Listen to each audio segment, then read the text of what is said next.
திருமலையில் இருக்கிற ஒரு ஃபேமஸான ரெஸ்ட் ஹவுஸ் வந்து இந்த சப்தகிரி ரெஸ்ட் ஹவுஸ். டிடிடி ஆன்லைனில் புக் பண்ணதுனால தான் எனக்கும் அன்றைக்கி அங்கே ரூம் கிடச்சிது. திருமலா திருப்பதி தேவஸ்தானம் அதுக்கு கீழே இயங்கிட்டு இருக்கிறது தான் இந்த சப்தகிரி ரெஸ்ட் ஹவுஸ். ஸோ எனக்கு அசைன் பண்ணியிருந்த ரூம் நம்பர் 629 தேடி தான் நான் அன்றைக்கி போனேன். ஒரு 100 ரூபீஸ்க்கு புக் பண்ண ரூம் வந்து எப்படி இருந்ததுன்றதை வந்து இப்போ நான் உங்களுக்கு லைட்ஸ் ஆன் பண்ணி காமிக்கிறேன். ரூமை பார்க்கும்போதே உங்களுக்கு தெரியும், இதில் வந்து 4 பேர்லேருந்து 5 பேர் வரைக்கும் ஸ்டே பண்ண முடியுன்றது. அதில் 2-3 பேர் வந்து இந்த பெட்டில் வந்து கம்ஃபர்டபுளாக படுக்க முடியும். மீதி பேர் வந்து பெட்ஷீட் போட்டு கூட கீழே படுத்துக்கலாம். சப்தகிரி ரெஸ்ட் ஹவுஸில் எனக்கு கிடச்ச ரூம் நம்பர் 629 வியூ வந்து இதுதான். இந்த ரூமுக்கு தேவையான 2 கட்டில், 2 பெட்ஷீட், 2 பில்லோன்னு கரெக்டாக வச்சுருந்தாங்க. ரூமில் ஒரு சேரும் இருந்துச்சு.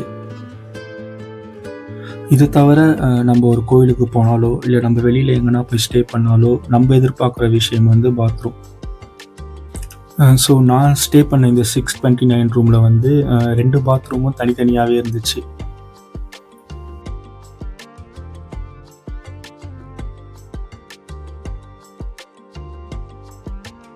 ஒரு 100 ரூபீஸ் ரூம் வந்து இவ்வளோ க்ளீனாகவும் இவ்வளோ கம்ஃபர்டபுளாகவும் இருந்தது வந்து எனக்கு அன்றைக்கி சந்தோஷமாக இருந்துச்சு. நான் சப்தகிரி ரெஸ்ட் ஹவுஸில் ஸ்டே பண்ணும்போது எனக்கும் அங்கே சுற்றி நடக்கிற எல்லா விஷயத்துக்கும் ஏதோ ஒரு கனெக்ஷன் இருக்கிற மாதிரியே இருந்துச்சு. அதுக்கு ரீசன் வந்து இந்த வெங்கடாஜலபதியும் இந்த அலைமேல தாயார்ன்றதை வந்து நான் நம்பினேன். சப்தகிரி ரெஸ்ட் ஹவுஸ் வந்து ஒரு ஓல்டஸ்ட்டு ரெஸ்ட் ஹவுஸ்ன்றதுனால வந்து ரூமுக்கு வந்து உள்ள ஹாட் வாட்டர் வசதி கிடையாது. ரூமுக்கு வெளியில் தான் இருந்துச்சு. ஸோ 24/7 வந்து ஹாட் வாட்டர் வசதி இருந்துச்சுன்னு தான் சொல்லணும். டிடிடிக்கு வர டொனேஷன்லேருந்து தான் சப்தகிரி ரெஸ்ட் ஹவுஸ் கட்டப்பட்டு இருக்குன்றது வந்து இங்கே நம்மளுக்கு பார்க்கும்போதே தெரியுது. ஸோ யாரோ எப்போவோ எங்கேயோ கொடுத்த ஒரு காசு வந்து இன்றைக்கி நம்ம இங்கே ஸ்டே பண்ணுறதுக்கு யூஸ்ஃபுல்லாக இருக்குது. திருப்பதிக்கு பல ஸ்டேட்லேருந்து வர டொனேஷன் எல்லாமே வந்து ஏதோ ஒரு விதத்தில் வந்து அது மக்களுக்கே திரும்பவும் செலவு பண்ணப்படுதுன்றதை நான் நம்பினேன்.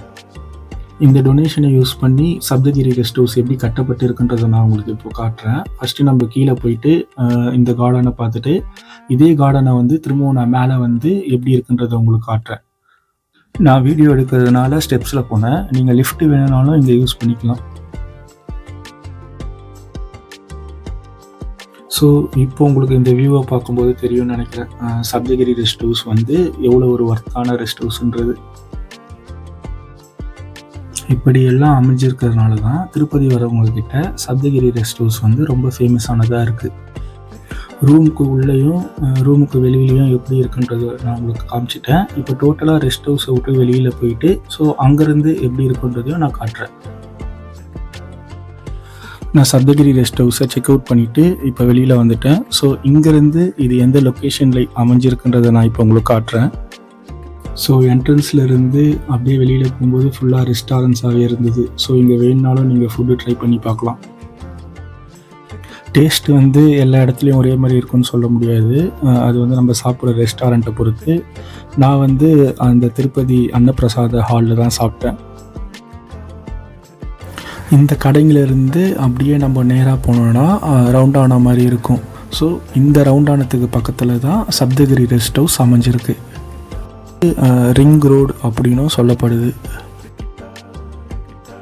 ஸோ பஸ் ஸ்டாண்ட்லேருந்து அப்படியே வெளியில் வந்து இந்த மேடு மாதிரி இருக்குல்ல, அது மேலே ஏறி வந்தாவே இந்த சப்தகிரி ரெஸ்ட் ஹவுஸ் கிட்டே நம்மளால் வர முடியும்.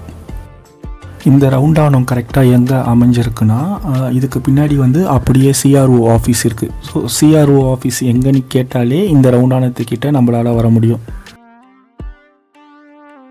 ரவுண்டானத்துக்கிட்ட இருந்து அந்த மேட்லேருந்து அப்படியே நீங்கள் கீழே இறங்கி வந்தீங்கன்னா திருமலை வெங்கடாஜலபதி கோயிலுக்கும் போக முடியும். இல்லைனா அப்படியே பஸ் ஸ்டாண்டுக்கும் நம்மளால் போக முடியும்.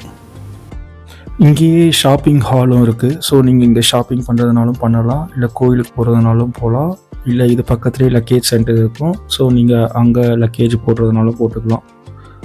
7 மலைகளோட பேரை கொண்ட இந்த சப்தகிரி ரெஸ்ட் ஹவுஸில் எனக்கு திரும்பவும் எப்போ ரூம் கிடைக்கும்னு தெரியல. ஆனால் திரும்பவும் பஸ் ஸ்டாண்டுக்கு வந்து சப்தகிரி ரெஸ்ட் ஹவுஸ்க்கு போகிறதுக்கான வழியை பார்க்கும்போது எனக்கு திரும்பவும் அங்கே போய் ஸ்டே பண்ணி ஏழுமலையானை பார்க்கணுன்னு தோணுச்சு.